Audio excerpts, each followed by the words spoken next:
3부 예배에 우리 ROTC 선배를 중심으로 AI 공부하는 팀들이 3부 예배에 오세요. 우리 교회 등록은 안 하지만 오시는데 오늘 15사단 진중 세례식 한다고 한 6, 7분이 못 오신다 이제 그렇게 말씀하셨습니다. 그런데도 불구하고 또 오늘 이 3부 예배에 많은 분들이 함께 예배하게 된 것을 너무 감사하게 생각합니다. 어제 토요일은 저희 교회의 푸른 새싹 교회 유치부죠. 21가정이 모여서 부모님과 함께하는 키즈 카페 순서를 가졌어요. 여러분, 요즘 아기 낳기 힘든 시기에 유치부가 21가정이 토요일에 부모님들과 함께 모여서 토스트도 만들고 얼마나 감사한지 몰라요. 하나님께서 우리 교회에 주신 큰 축복인 줄로 믿습니다.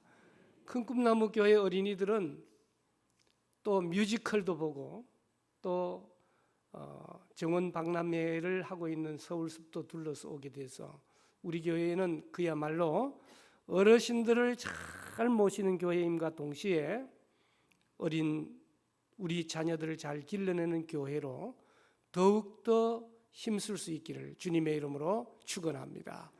오늘 본문 말씀 욥기 27장을 읽어보았는데요. 여러분 얼마나 자주 읽으셨습니까? 그런데 오늘 좀 더 심도 깊게 음미하면서 읽어보면요, 대단히 중요한 의미가 들어있는 거예요.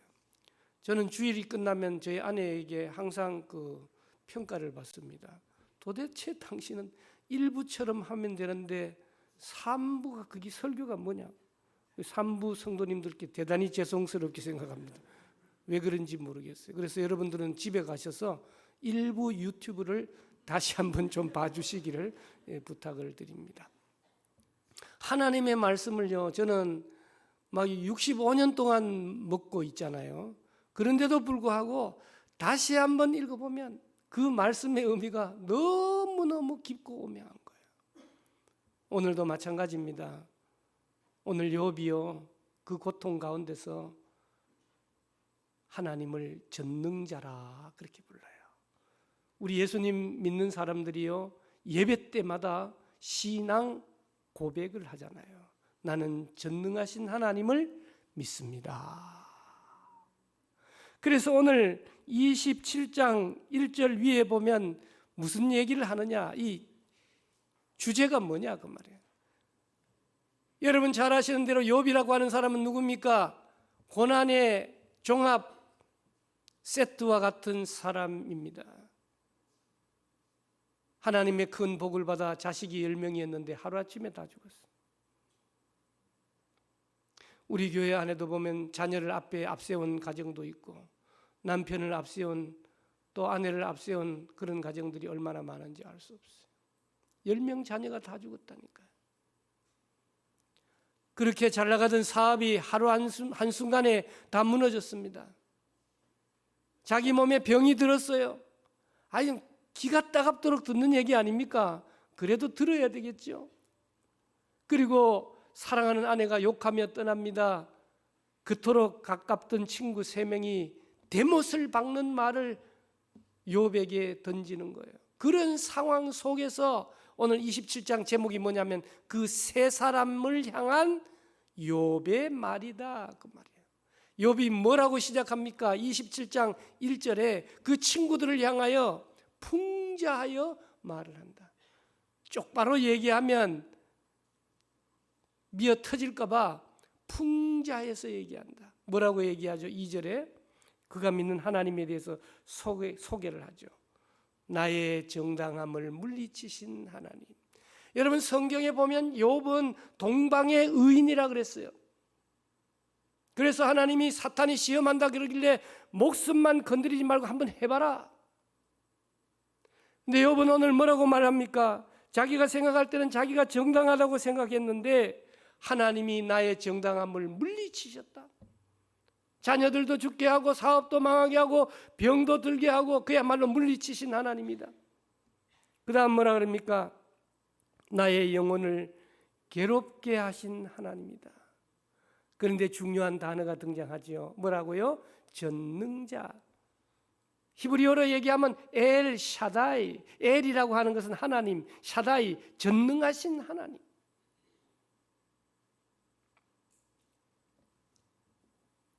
사랑하는 새 친구가, 네가 자녀들이 죽고 사업이 망하고 네 몸에 병들고 네 아내가 욕하고 떠나는 이유가 뭔지 아냐? 네 죄 때문이야. 네 죄 때문이야.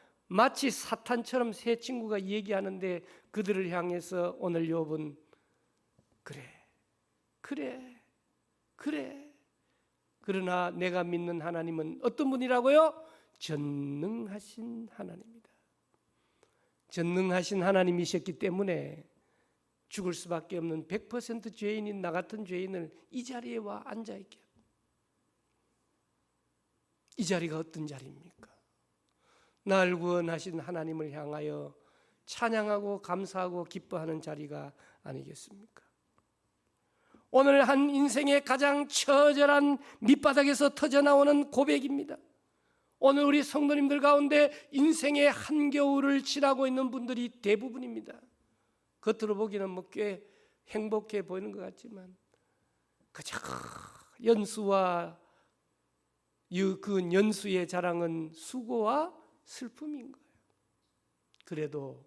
그래도 서울숲교회에 있으니까 암을 수술할 때 기도도 해주시고 수술하고 나와서도 친구처럼 산책도 해주시고 그래서 오늘도 내일도 걸어가는 줄로 믿습니다.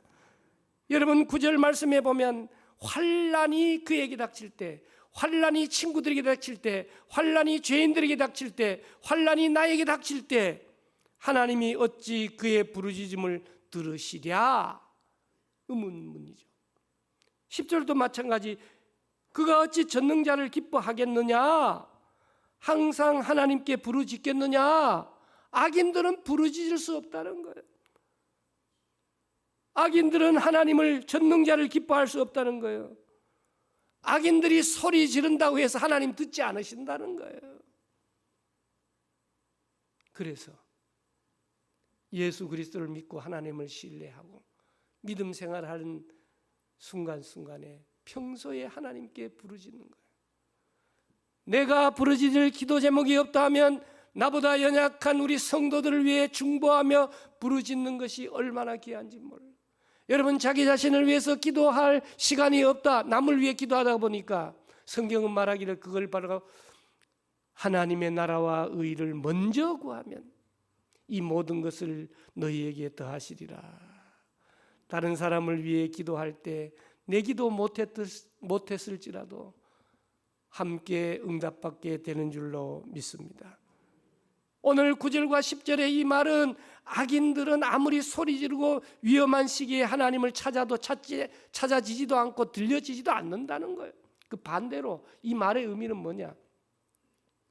하나님을 믿는 성도들의 작은 신음소리까지도 하나님은 들으신다는 거예요. 하나님의 귀가 소머지 귀라서 들으시는 것이 아니고 하나님을 의인화한 거죠. 하나님의 귀가 어디에 있겠어요? 하나님은 하나님의 사랑 때문에 들으신다라고 하는 사실이에요.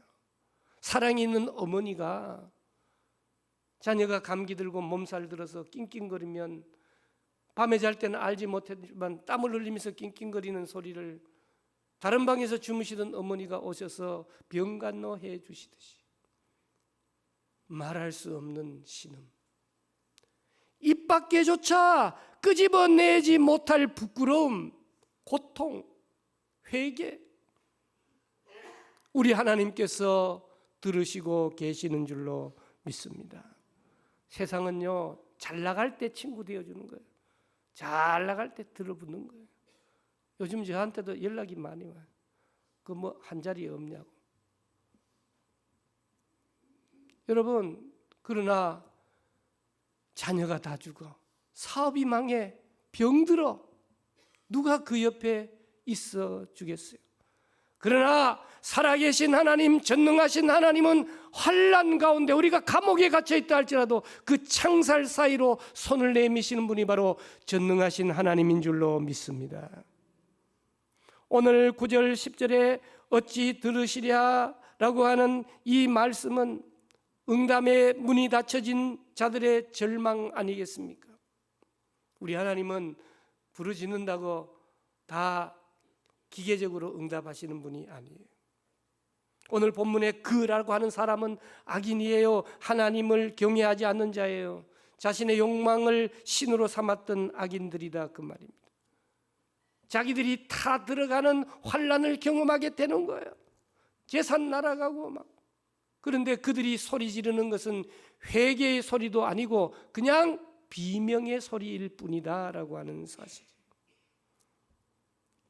하나님이 어찌 들으시랴. 응답의 부재는 심판이다라고 하는 거예요. 우리 예수님께서 십자가에 달리셔서 아버지, 아버지, 나의 영혼을 아버지께 부탁합니다. 아버지 말씀 말 안 하세요. 예수님이 죽어야 되시는 겁니다. 우리의 죄 때문에 죽어야 되는 겁니다. 응답의 부재, 그것은 곧 심판입니다. 우리의 죄를 대속해서 예수님 죽으셨습니다. 죄 없으신 그분이. 그리고 부활하셨습니다. 예수님 믿는 우리에게 하나님 자녀가 되게 하셨습니다. 우리에게 법적으로 칭의, 테텔레스타이, 완불되었다, 완전하게 대속되었다 믿으시기 바랍니다. 여기에는 내 노력 하나도 들어가지 않습니다. 그래서 그것을 선물이라 그러고, 그래서 감격하며 주님 앞에 나오게 되는 것이죠. 욥의 세 친구가 욥을 악인이라고 몰아세우니까 악인이 뭔지 아냐, 악인의 결과가 뭔지 아냐 설명하고 있는 거예요. 사랑하는 성도 여러분, 철강왕 카네기가 어린 시절에 무척 가난했죠. 정해진 시간에 어머니가 눈물의 기도를 드리는 것을 늘 보고 자랐습니다. 별로 변화가 없으니까 카네기가 엄마에게 묻는 거예요. 어머니 기도 늘 하시는데 하나님 정말 우리 기도를 들으시나요? 눈에 보이지 않으니까, 응답이 별로 없는 것 같으니까 어머니가 대답하십니다. 얘야, 전능하신 하나님은 기가 먹먹해서 못 들으시는 게 아니라 우리의 눈물을 병에 담고 있으시고 반드시 응답하신단다. 사랑하는 성도 여러분, 최근에 남편을 위하여, 아내를 위하여, 사랑하는 부모님을 위하여, 자녀들을 위하여 눈물 흘려본 적이 있으십니까? 오늘 교회라고 하면 기도의 불이 꺼져서는 안 되며 말씀의 능력이 끊어져서는 안 되며 찬송 소리가 끊어져서는 안 되는 것이죠. 여러분, 환난은 우리를 죽이는 곳으로 몰아가는 독이 아니라 우리를 정금같이 새롭게 하는 명약이기 때문에 하나님 앞에서도 마찬가지, 사람들 앞에서 환난이여 내게로 오라. 목사님, 내가 암 진단 받은 거, 내 사업 많은 거, 나를 새롭게 하는 출발점이 된 거예요. 저는 돈밖에 몰랐습니다. 돈만 많이 벌리면 인생이 황홀했습니다. 그런데 새롭게 출발하게 됩니다. 그렇습니다. 오늘 우리를 하나님의 자녀 삼아 주신 것은 그렇게 저렇게 살다가 인생을 끝내라는 것이 아니고, 예수님 나의 죄를 대속해서 죽으시고 부활하신 것은 오늘 우리에게 사명자가 되라 불러주신 것이다, 그 말이죠. 10절 말씀, 그가 어찌 전능자를 기뻐하겠느냐. 예수님 믿는 사람들이 최고의 바깥으로 드러나야 될 이미지는 바로 기쁨이에요. 예수 믿는 사람들은 환경, 여건, 권력, 물질의 기쁨에 근원을 두는 게 아니에요. 오직 오늘 10절의 말씀 있는데도 불구하면 전능자를 기뻐한다라고 말합니다. 이 기쁨은 세상이 뺏을 수 없는 기쁨이다라고 하는 겁니다. 그래서 우리는 찬송할 때 기쁨의 근원 되시는 예수를 위해 삽시다. 찬송은 잘하는데 기쁨의 근원이 누구냐고 물으면 몰라. 돈인데요, 권력인데요. 무상합니다. 무상합니다. 지방 분권 시대가 되고 선출직 공무원들이 많이 생겼는데 감옥이 꽉 찹니다. 각오해야 합니다. 감옥 갈 각오해야 합니다. 그럼에도 불구하고 그 일들을 합니다. 사랑하는 여러분, 기쁨의 근원은 오직 예수 그리스도인 줄로 믿습니다. 오늘 우리의 기쁨은 환경의 지배를 받지 않습니다. 그래서 우리는 우리의 기쁨을 표현할 때 무엇 때문에 기쁜 것이 아니고 그럼에도 불구하고 외양간에 마땅히 있어야 할 소가 없음에도 불구하고 구원받은 은혜로 기뻐하는 저와 여러분들이 영원히 전능하신 하나님께 영광을 올려드리시기를 주님의 이름으로 축복합니다. 여러분, 전능자라는 말이 뭐예요? 우리가 배터리를 충전하잖아요. 그러면 그 충전하는 배터리를 가득 채워야 다음 핸드폰에 연결시키면 충전되잖아요. 그러면 하다가 보면 어떻게 돼요? 이 충전했던 배터리가 점점 더 98, 80, 70 떨어지잖아요. 우리 하나님은 전능자라는 게 뭐예요? 우리 모든 성도들이 하나님 앞에 충전한다고 이 주일 예배 드리면서 다 갖다 꽂아도 그래도 계속 하나님은 100%, 거기에 충전한 우리 모두도 100%, 그것이 바로 전능자고 충만인 줄로 믿습니다. 사랑하는 여러분, 오늘 우리는 이 자리에 나올 때 한 주구 동안 살면서 슬픈 일들이 한두 가지가 아니잖아요. 상주의 옷을 입고 주님 앞에 나오신 분들이 많아요. 근심의 독가스에 취해가지고 눈을 멀뚱거리는 분들이 많아요. 오늘 우리는 이 시간 기억해야 됩니다.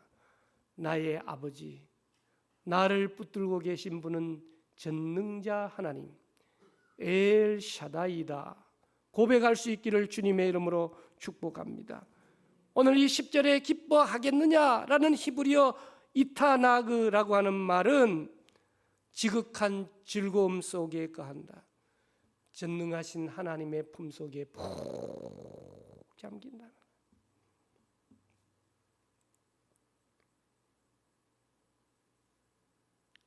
인터넷에 뉴스 보니까 이탈리아 사람들이 관광객이 잠수해가지고 바닷속 50m 깊은 곳에 동굴이 있는데 그거 구경하러 들어갔다가 5명이 다 죽었다 그래요. 그 사람들은 그 일을 즐거움으로 하잖아요. 그런 것 즐겨보면서. 사랑하는 성도 여러분, 오늘 우리의 기쁨은 뭐예요? 주일날 주님 앞에 나와 예배하는 이 시간이 가장 기쁨의 시간이 되시기를 주님의 이름으로 축복합니다. 기쁨은 그냥 감정이 아니라 우리의 기쁨은 선택이라고 하는 것입니다. 비록 환경은 메말랐으나 전능자로 인해서 기뻐하리로다. 오늘 우리의 입술에 찬양이 회복될 때 우리의 삶에 묶어있던 모든 착고가 풀어진다고 말이에요. 감옥에 들은자 있던 바울과 실라가 찬양할 때 착고가 풀어지고 지진처럼 흔들리고 감옥문이 열리게 되는 줄로 믿습니다. 도망 안 가. 그냥 그 자리에 있는 거예요. 그래서 어떻게 되는 거예요? 간수 집안을 구원시키는 거예요. 그래서 나온 유명한 말씀이 뭐예요? 주 예수를 믿으라. 간수야, 주 예수를 믿으라. 너와 내 집이 구원을 얻게 된 줄로 믿습니다. 오늘 우리가 슬픔의 옷을 입고 비록 이 자리에 나왔다 할지라도 전능하신 하나님이 우리에게 부어주시기를 원하는 최대의 선물은 뭐냐? 기쁨이다. 내가 암으로 병들었다. 또 그 외에 여러 가지 질병으로 또 여러 가지 환경으로 어려움을 당할 때 문제 해결은 뭐냐? 근심하고 염려하면 더 빨리 죽는 거예요. 더 빨리 문제가 복잡하게 꼬이는 거예요. 기뻐하라. 기뻐하라. 기쁨의 근원 되시는 예수를 위해 삽시다. 날마다 주를 섬기며 날마다 주님의 말씀을 붙들고 기도하며 나가게 될 때 하나님의 놀라운 은혜를 경험하게 될 줄로 믿습니다. 오늘 스승의 주일인데요, 오늘 본문 말씀에 보니까 스승에 해당하는 단어가 나오잖아요. 11절, 하나님의 솜씨를 내가 너희에게 가르친다. 제가 교사 자격증이 2개가 있거든요. 그래서 국사, 세계사 고등학생들에게 잘 가르쳤습니다. 1반부터 8반까지 가르치면 8반 가르칠 때 되면 제가 그 유명한 역사 1타 강사 머시기처럼 엄청나게 잘 가르쳤다고요. 시험은 쉽게 내고. 여러분, 오늘 우리가 무엇을 가르쳐야 됩니까? 오늘 본문은 분명하게 말씀하고 있어요. 하나님을 믿는 성도들은 가르치는 사람들이에요. 지도자의 예수님 믿는 순간에 가르친, 내가 믿는 하나님은 이런 분이고 그 하나님이 나를 어떻게 빚어가신지를 고백해야 돼요. 11절에 우리는 뭘 가르쳐야 돼요? 하나님의 솜씨를 가르칩니다. 관주 성경 밑에 보면 솜씨 2번 히브리어로 무슨 의미라고요? 손씨다, 손씨. 솜씨가 주로 발로 하는 걸 솜씨라 그러지 않고 손으로 하는 것을 솜씨라고 얘기하잖아요. 하나님께서 우리를 구원해 주셨습니다. 할렐루야. 오늘까지도 예수님 믿게 해 주셨습니다. 할렐루야. 세상 끝날까지 예수님을 믿을 겁니다. 할렐루야. 하나님의 솜씨. 두려워 말라, 내가 너와 함께함이라. 놀라지 말라, 전능자 하나님이 너를 도우리라. 나의 의로운 오른손으로 너를 붙들리라. 수고하고 무거운 짐진 자들아 다 내게로 오라. 내가 너희를 쉬게 하리라. 나의 힘이 되신 여호와여, 내가 주님을 사랑합니다. 태초에 하나님이 천지를 창조하시니라. 말씀은 그냥 글자가 아니고 능력 자체인 줄로 믿습니다. 오늘 우리의 기쁨을 사탄 원수에게 빼앗길 수 없다라고 하는 사실, 우리의 찬양을 멈출 수가 없다라고 하는 사실. 사랑하는 성도 여러분, 고난의 용광로를 통과하여 하나님의 권능을 체험한 사람만이 자기가 믿는 하나님, 나를 붙드신 하나님을 증거할 수 있다고요. 몇 달 전만 해도 나는 죽음의 구렁텅이에서 살아날 수 없을 것 같았는데 내가 살았어요. 하나님 앞에 예배하러 나왔어요. 그 하나님의 솜씨를 증거하고 찬양하고 선포해야 되는 줄로 믿습니다. 하나님 사랑해요. 죽을 때가 돼서 살려달라고만 기도하는 게 아니고 하나님 사랑한다고 고백하는 욥과 같은 하나님의 솜씨를 가르치는 저와 여러분들이 되시기를 주님의 이름으로 축복합니다. 욥은 이론을 가르치는 게 아니에요. 지식을 가르치는 게 아니에요. 그 통과한 고난의 역사를 고백하고 있다라고 하는 사실입니다. 오늘 우리가 통과한 그 지독한 고난은 누군가를 살릴 하나님의 솜씨를 증거하기 위한 하나님의 수업료였음을 믿어야 한다라고 하는 사실이에요. 욥은 그 비밀을 깨달았기 때문에 적어도 사랑하는 새 친구에게 하나님의 솜씨를 가르치고 있다라고 하는 거예요. 여러분 11절 하반절에 보니까 전능자에게 있는 것을 내가 숨기지 아니하리라. 여러분 전능하신 하나님이니까 희한한 일이 너무너무 많이 일어나는 거예요. 기적이 일어나는 거예요. 사랑으로 기적을 이어가는 거예요. 그런데 중요한 건 뭐냐? 우리가 그 전능자의 비밀스러운 이야기를 숨기고 있다. 안 된다는 거예요. 숨기면 안 된다는 거예요. 나는 죽을 수밖에 없는 죄인이었습니다. 예수님 믿고 여기까지 왔습니다. 지난날 베푸신 하나님의 능력의 손길을 제가 숨길 수가 없어서 여러분들에게 말씀드립니다 하면서 하나님의 솜씨를 전달해 나가는 그리스도인이 되어야 된다라고 하는 사실입니다. 예레미야가 말했잖아요.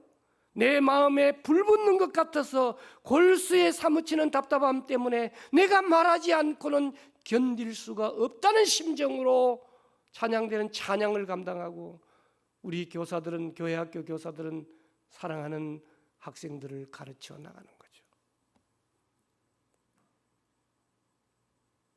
중요한 결론이 뭐예요? 너희가 다 이것을 보았다.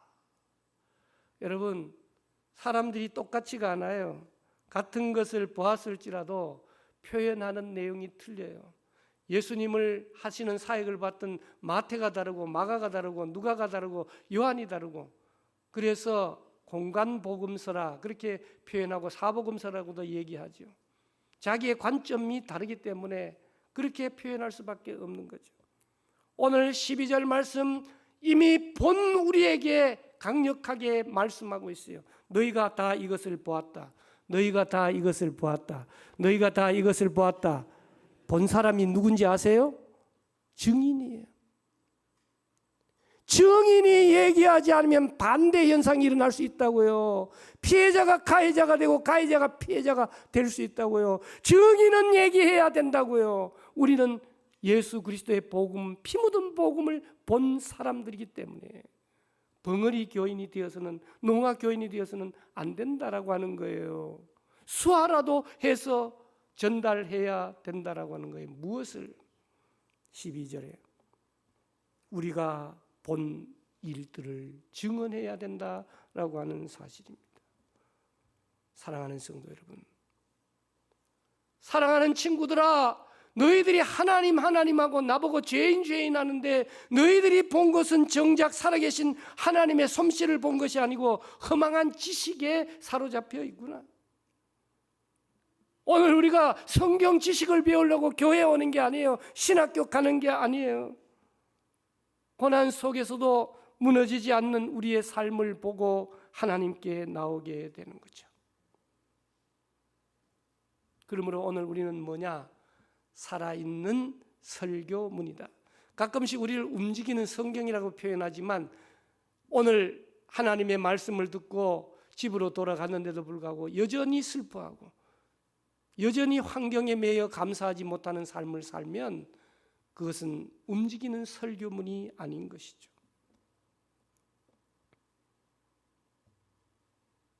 오늘 저와 여러분들이 이 성전을 떠나 여러분들의 가정, 여러분들의 사업자, 여러분들의 직장을 향해서 나갈 때 어둠의 영이 떠나가게 되고 절망에 빠진 사람들의 얼굴이 하나님을 두려워하면서 네가 믿는 하나님은 정말 살아계실 뿐만 아니라 전능하시구나. 오늘 우리는 세 가지를 결단해야 됩니다. 첫째는 뭐예요? 오늘 우리가 겪고 있는 환난의 한복판에서 멈추지 말고 부르짖고, 멈추지 말고 부르짖고, 멈추지 말고 부르짖고, 기도를 멈추어서는 안 된다라고 하는 거예요. 두 번째는 환경의 노예가 되지 말고 전능자로 기뻐하셔야 되는 거예요. 하나님, 내게 병 주신 거 오히려 감사합니다. 사업에 실패한 거 오히려 감사합니다. 과정에 불과하고 결론을 하나님께 올려드릴게요. 하나님의 솜씨를 내 몸에서 드러낼게요. 하나님 저를 긍휼히 여겨달라고 기도하며 나가죠. 더 나아가 받은 은혜를 세상에 선포하며 나아가게 된다라고 하는 사실입니다. 오늘 우리 인생의 모든 운전대를 온전히 하나님께 맡겨드려야 합니다. 저는 감히 선포합니다. 무너진 건강 위에 전능자의 치유의 강선이 바래질지어다. 막힌 사업의 문이 전능자의 열쇠로 열릴지어다. 깨어진 가정의 전능자의 사랑으로 봉합될지어다. 방황하는 자녀들이 전능자의 품으로 돌아올지어다. 우리가 믿는 하나님은 쪼잔한 하나님이 아닙니다. 우리가 그토록 크게 생각하는 문제보다 훨씬 더 크신 하나님이십니다. 그래서 그분을 이름하여 전능자라고 말씀하는 거예요. 육신의 부모님이 비빌 언덕이 없으면 자녀들은 알아서 깁니다. 가서 얘기해봐야 돈은커녕 꿀밤만 맞을 터니 아버지 보고 뭘 달라고 얘기 안 합니다. 하나님을 그런 분으로 믿고 있는 분 계십니까? 하나님은 한마디로 표현하면 전능자이십니다. 그렇기 때문에 우리의 죄를 대속하여 예수님을 죽이시기까지 하여 우리를 사랑하신 분입니다. 우리를 하나님의 자녀 삼아주신 거예요. 무슨 자격이 있어서 들춰낼수록 까면 깔수록 나오는 죄악밖에 없는 우리를 하나님의 자녀 삼아주신 것은 하나님이 전능하시기 때문입니다. 그 하나님 앞에 우리는 부르짖습니다. 나를 불쌍히 여겨 주시옵소서. 그리고는 우울한 인상을 짓지 마시고 전도를 못할지라도 기쁨으로 미소로, 적어도 교회 문 밖에서 100m 나갈 때까지는 미소로, 저 속에는 뭐가 들어있어서 나오는 사람들마다 미친 사람들 웃고 나오냐? 그것이 바로 전도인 것입니다. 다시 한번, 다음 주일은 성령 강림 주일이에요. 성령을 받아야 되지 않겠어요? 사도행전 1장 8절에 오직 성령이 너희에게 임하시면, 그 다음 받는 게 뭐예요? 권능이에요. 그 다음 해야 할 일이 뭐예요? 예루살렘과 온 유대와 사마리아 땅끝까지 증인이 되는 거라고. 전도 아무나 하는 게 아니에요. 성령 충만하게 받아야 되는 거예요. 권능이 있어야 되는 거예요. 이번 한 주간은 우리 교회가 그토록 기다리며 나간 기도의 마지막 주간이에요. 다시 한번 뜨겁게 이 한 주간을 승리하시기를 주님의 이름으로 축복합니다. 살아계신 하나님, 오늘 우리가 흘린 눈물은 보석이 되어 돌아올 것입니다. 오늘 우리가 고통 속에 내뱉은 신음은 승리의 찬송으로 바뀔 것입니다. 왜냐하면 전능하신 하나님이 임마누엘 되어주시기 때문입니다. 하나님, 우리 성도님들 지난 한 주간 살아나갈 때 말할 수 없는 고통, 목사에게도 얘기할 수 없는 고통들이, 무거운 짐들이 너무나 많았습니다. 무거운 짐을 나 홀로 지고 견디다 못해 쓰러졌습니다.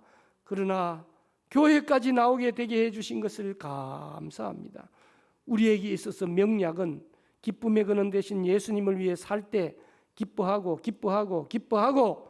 문제가 해결되게 될 줄로 믿습니다. 명령하시는 거예요. 기뻐하라. 그 명령을 붙들고 승리하는 우리 모두 되게 도와 주시옵소서. 예수님의 이름으로 기도드리옵나이다. 아멘.